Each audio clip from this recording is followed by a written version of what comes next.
Today, we're going to talk about the powerful and ultimately tragic story of Fawziyah Javed.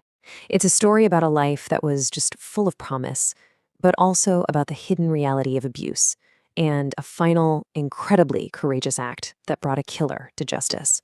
So let's start this story right at its most critical moment. We're on a windswept hill in Edinburgh, Scotland. It's September 2nd, 2021. A woman is dying, and someone asks her what happened. Her answer, well, it would become the absolute foundation for a murder conviction. And those were her words.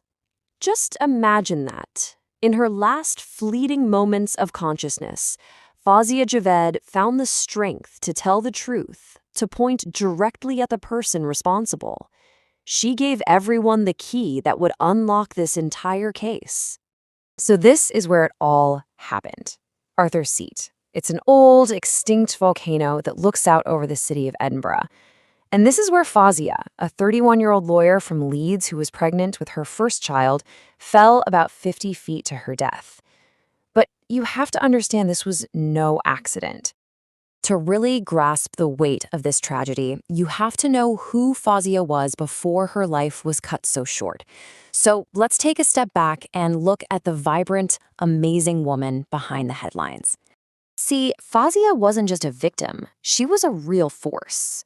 As a solicitor, she was brilliant, using her mind to help other people. She was the beloved only child of doting parents. And at 17 weeks pregnant, she was just on the verge of starting her very own family. This was a life just brimming with potential and hope. And now we have to turn to the dark reality of her relationship. Her marriage to Kashif Anwar back in 2020 looked, from the outside, like the start of a wonderful new chapter. But behind closed doors, a completely different, horrifying story was unfolding. One that was all about control, and one that would escalate with terrifying speed. And this timeline just shows you how fast everything went wrong. I mean, within just months of their wedding, the abuse started. But Fawziyah was smart. She documented it, she reported it to the police, and she was already making plans to leave him. That trip to Edinburgh, it wasn't some romantic getaway. For Fawziyah, it was supposed to be the last thing she did before starting a new, safe life.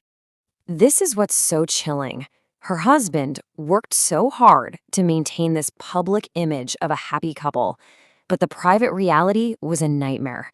He was violent, he monitored her communications. This wasn't just about arguments. No, this was a clear, deliberate pattern of coercive control, a campaign to isolate and dominate her.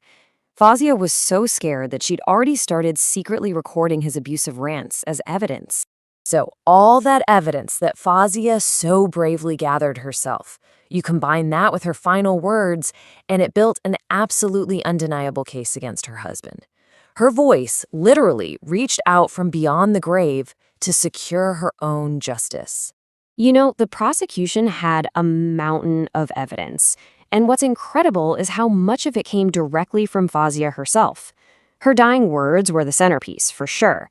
But it was all backed up by those secret recordings she made, the police reports she'd already filed, and her family's testimony about his controlling behavior. In a way, she had meticulously built the case against her own killer. And at the High Court in Edinburgh, the judge did not mince words.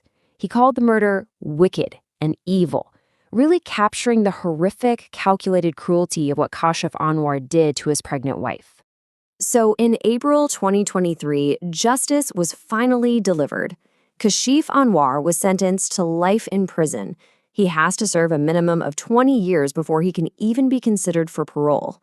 He was found guilty of murdering Fawziyah and, of course, causing the death of their unborn child. Now, while the trial brought a legal conclusion, Fawziyah's story didn't end there. Not at all. Her family has worked tirelessly to make sure that her memory and the lessons from her life and death serve a much greater purpose. Her legacy now lives on in two really important ways. First, at the foot of Arthur's Seat, there's a memorial bench, a place for quiet tributes. And second, through the Fawziyah Javed Foundation, her family is fighting to raise awareness of domestic abuse, making sure her voice continues to help people who might otherwise go unheard. This case is such a stark and vital reminder of the hidden dangers of something called coercive control. It's not always about one big violent act. It's a terrifying pattern of behavior, threats, humiliation, intimidation, all designed to completely isolate and dominate a person. And Fawziyah's story shows us exactly how deadly this form of abuse can be. So Fawziyah's journey ended on that hill, but her legacy, it lives on as a warning and a powerful call for justice. Her final act was to make sure the truth was known. I think our responsibility is to listen, to learn from it, and to never, ever forget her.